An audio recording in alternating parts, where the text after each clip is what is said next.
trouve son origine dans l'économie du numérique.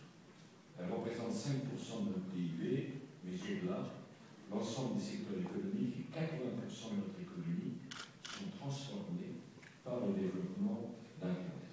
Cette mutation sans précédent ne concerne pas que l'économie.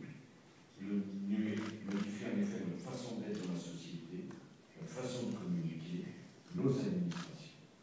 Vous êtes d'abord les agents de ce changement. Vous imaginez, vous créez, vous développez, vous avez la volonté de changer le monde, vous construisez des succès sur des valeurs positives de créativité, de partage et d'innovation. Nous en avons débattu ensemble du forum G8. J'espère. Il y a des opportunités, il y a également les défis que le réseau représente pour nos sociétés, nos économies et nos cultures. Nous devons réfléchir globalement au changement que le numérique impacte dans notre société. La France essaie de rentrer de plein pied dans cette nouvelle réalité, avec comme premier objectif de relever les défis de cette économie du XXIe siècle. On doit relever ces défis, en même temps qu'on doit gérer les crises. Nous traversons une crise en effet sans précédent. Nous devons imaginer la croissance de demain. Nous ne pouvons pas réinventer le recette du passé. Ça ne serait d'aucun secours. Et tous ceux qui veulent imaginer et construire cette croissance sont les bienvenus en France. Nous avons fait le choix d'investir. Les investissements d'avenir, par le Grand Emprunt français, ont permis de dégager 4,3 milliards pour le numérique. Il s'agit des usages ou des infrastructures.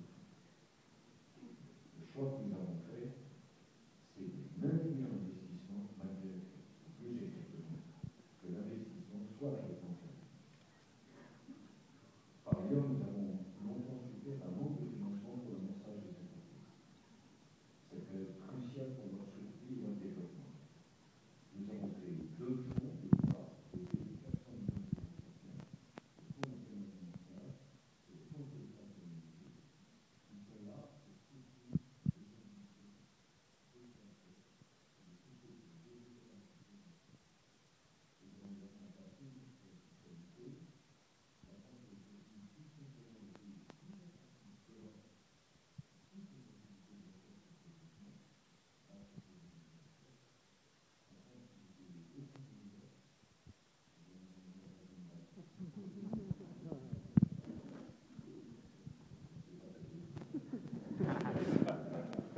communication, la réalité, c'est la France dans ce secteur du numérique, le crédit d'impôt recherche a représenté en 2010 une économie d'1 milliard d'euros pour les entreprises universelles.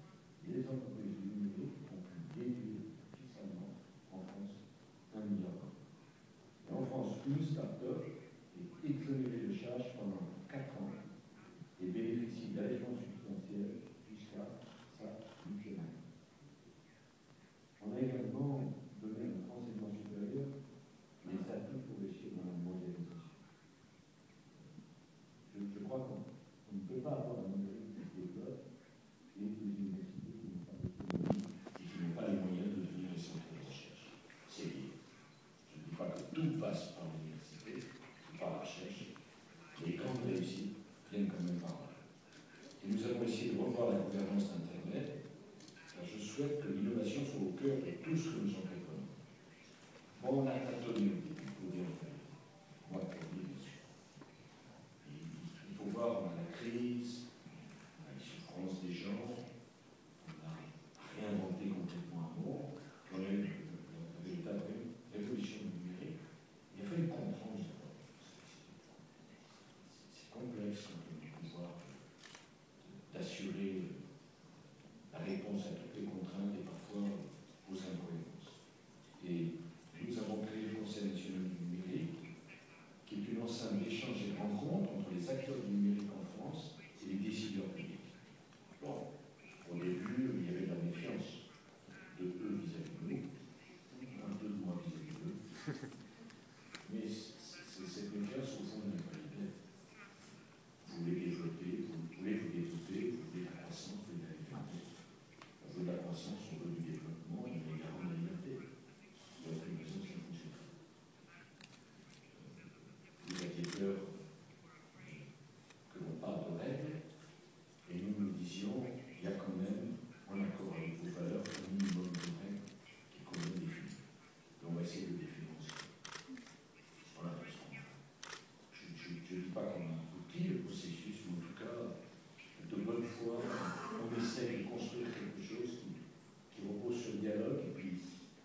européen et pas simplement sur une scène nationale. L'État se doit lui-même d'innover, s'emparer des outils du numérique. Je pense à la problématique de l'open data. Le portail français mise à disposition des données publiques qui a été lancé hier. Bon, je dis la transparence, c'est un choix, mais en même temps, c'est une nécessité. Qu'est-ce que ça voudrait dire de refuser la transparence? Donc on va perdre une heure. Autant la revendiquer, autant jouer les cartes sur table, et autant faire de cette transparence une force. Nos efforts commencent à payer. Je me réjouis des grands noms d'économie numérique choisissent la France. Microsoft a installé en France son quartier général européen. Google choisit Paris pour l'étendre ses activités de recherche et de développement en Europe. Je les remercie. Et je ne regrette pas d'avoir fait confiance.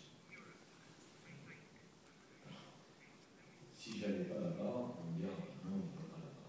Quand j'étais là-bas, chez eux, on me dirait il va chez les gros, il va pas chez les petits. Quand j'irai chez les petits, on me dirait il va pas chez les moyens. D'abord, je vais partout, parce que ça m'intéresse. Deuxièmement, j'ai compris le système. Les petits ont vocation de devenir des moyens, les vocations de devenir des gros, et les gros, absolument de devenir des très gros. De toute manière, à un moment donné de la chaîne, il faut aider tout le monde. J'y ai des petits. Google, c'est une réussite exceptionnelle. Que les réussites exceptionnelles sur le web doivent servir de locomotive et ne doivent pas empêcher les autres de se développer. Là aussi, il y a une question d'équilibre.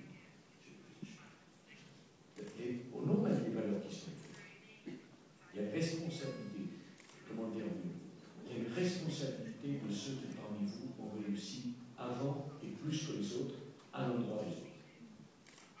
On ne peut pas simplement dire j'ai réussi, c'est bon, je m'installe et je ne m'intéresse pas à l'humus, au terreau de tous ceux qui sont autour. Je pense profondément pour des raisons morales, mais également pour l'avenir du web et pour l'équilibre. La concurrence, vous en avez besoin aussi dans le domaine qui est le vôtre. Alors, nous essayons de développer cet esprit d'entreprise qui a été si difficile en France pendant des années. Et le numérique, c'est vraiment le secteur où on peut développer l'esprit d'entreprise. Je me réjouis qu'il y ait une première génération qui fait une success story. Je pense à Xavier Niel, à Marc Simoncini, Jacques-Antoine Grandjean, à Pierre Kosciusko-Morizet, à bien d'autres. Je sais que ce mouvement va se développer. Je veux saluer la réussite de la start-up française Deezer, qui étendra demain son offre de musique en streaming à 130 nouveaux pays. C'est un beau succès qui me tient particulièrement à cœur, puisque c'est la preuve que l'offre légale de musique ou de film peut s'imposer face au piratage. J'adresse également tous les vœux de réussite à cette société, à son PDG, Axel Logès, et puis à celui qui l'a créé, Daniel Marelli, quand il n'avait que 19 ans. Il est membre du Conseil national du numérique. Et pour moi, c'est indépendamment du numérique, c'est dire à tous les jeunes Français, regardez, il est encore possible de réussir au XXIe siècle. Les cartes ne sont pas distribuées de façon immuable. On peut réussir. On peut y arriver. C'est ça aussi le message. Comme une nouvelle frontière. Souvent on dit oui, à l'époque, les cartes n'étaient pas distribuées, c'était plus facile de réussir. C'est vrai que c'est c'est exact. Mais le net redistribué, c'est quand même à chacun de prendre quelque chose. Vous l'avez compris, pour moi c'est important de se voir pour vous dire que nous ne devons pas avoir peur de l'homme. Et le web ne doit pas craindre de discuter avec les autorités démocratiques du pays. Nous avons besoin de vous pour la croissance, pour la liberté,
ça ne me gêne pas de parler des questions qui fâchent devant les gens, c'est une façon de les traiter.